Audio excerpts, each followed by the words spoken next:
Welcome to this video where I'm going to run some games and benchmarks on the new Lenovo Legion 5i Pro 2022 model. This laptop comes with the 12th generation i7-12700H, 16GB of RAM and the 3070 Ti. This is a follow-up to my recent unboxing and initial reactions video, and if this content is in any way helpful, please like and subscribe as it helps the channel a lot. Any questions, please leave in the comments below and I'll get back to you as soon as possible. Other than that, as ever, thanks for watching and let's go.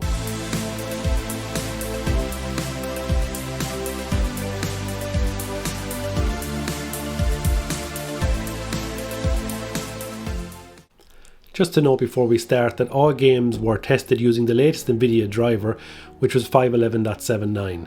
The following games and benchmarks were run for this video: Call of Duty Warzone, Elden Ring, Red Dead Redemption 2, Forza Horizon 5, Cyberpunk 2077, Cinebench R23, 3D Mark Time Spy, 8064 Extreme, and PudgetBench, which was specifically done for Davinci Resolve. For these games and benchmarks, I use an external camera to record so that there is no effect on the frame rates by using a recording software. All games were tested using the max resolution at the maximum settings unless otherwise specified. Right, first up here we have Call of Duty Warzone running at 2560 by 1600. Now this is on the max settings.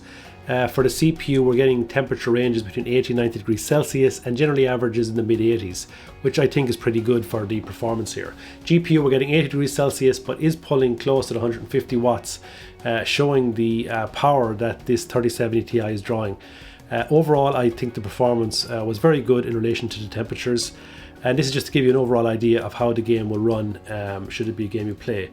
Here we take a quick look to see what the game would look like at 1920 by 1080p, again on the max settings, and as we can see the frame rate takes a slight bump, temperatures stay roughly the same, although the GPU is taking slightly less wattage than the maximum 1600p settings.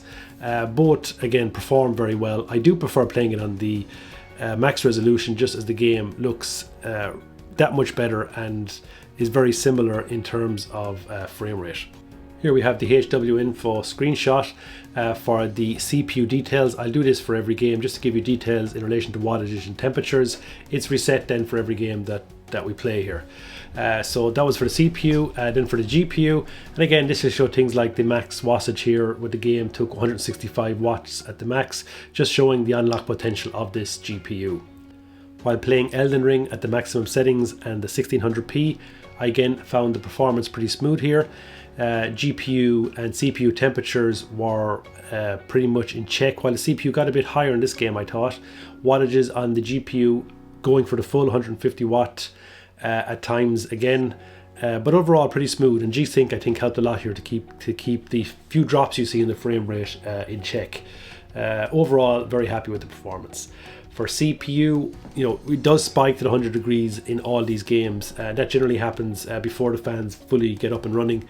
And the max wattage here was 62 watts from the CPU. For the GPU then, we got a max wattage of 194 watts, just showing the power that this 3070 Ti draws and how unrestricted it is on this laptop. Again, excellent performance.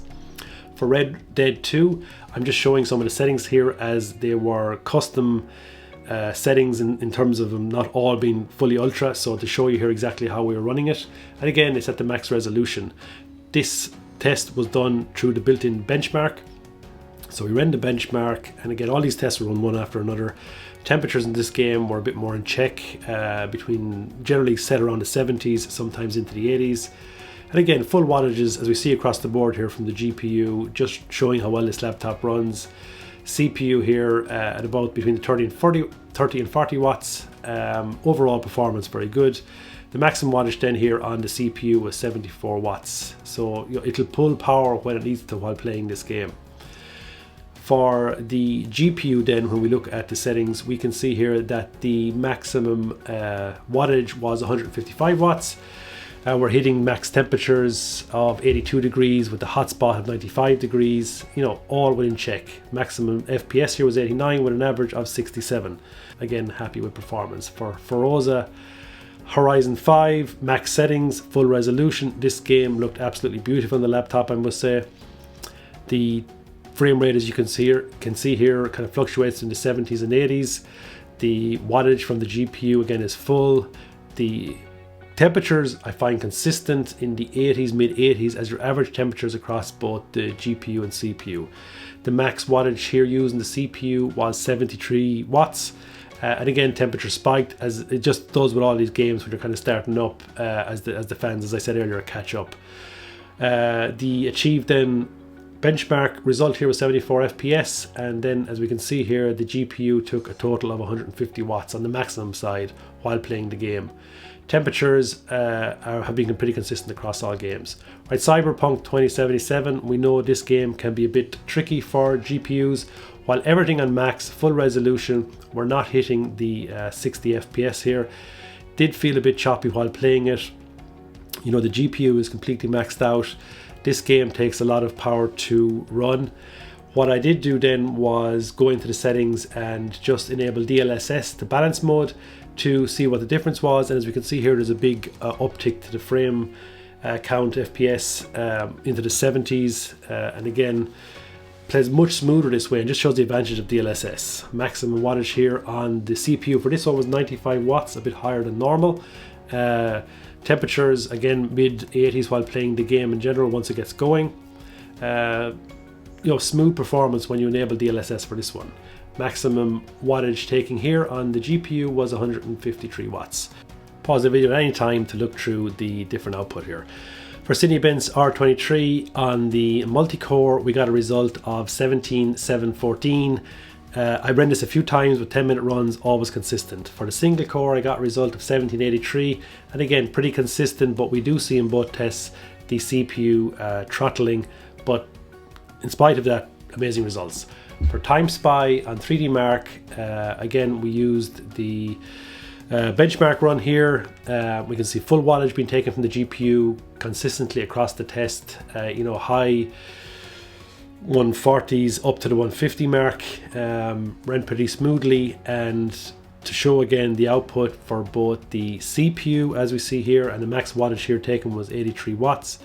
And for the GPU coming up next, we're going to see the max wattage of 150 watts, pretty much on the button. The final result then, after running the benchmark, we can see here that comes in at 11,698. The graphics score was 11,546 and the CPU score was 12,646. If you want one test to fully throttle your CPU, it's going to be the 8064 Extreme. And yes, when I ran this, this does throttle the CPU, temperatures fly up, clock speeds will kind of maintain around the 4 gigahertz range. As it kind of fights to keep the temperatures in check. As we see here, most cores have hit the 100 degrees Celsius. This will max out most, if not all, laptops. Right, next up is a PudgetBench, and this is a benchmark for Davinci Resolve. For anyone out there using Davinci Resolve, I don't use it myself, but someone in the comments gave me an idea of using this benchmark, so I said I'd run it, let people see the results so that they get some idea of the upgrade worth of this laptop. So again, I'll throw up the similar charts for the CPU to show what's been used here in terms of wattage and temperatures and power, and also then for the GPU. And as you can see, for example here, it takes 181 watts, so really does use the GPU for this benchmark for Davinci Resolve. The final score here for this was 1173. No idea how good that is, but there you go. Overall, I've been very happy with the performance of this laptop so far. These benchmarks and games just show the unrestricted nature of the GPU and CPU in here, taking maximum performance in terms of wattage on both. The HW info screenshots that you've seen for each game, just to note, each time I read a new benchmark or new game, it was reset just to give value specific to that game. While the CPU temperatures do get a little high, generally they are just in spikes, and once the fans level off, while playing games, you're getting that mid-80s, and again, excellent performance. Fans at max here will get a little loud, but it's not an annoying fan noise, and for the performance that you're given, I've absolutely no issues with it.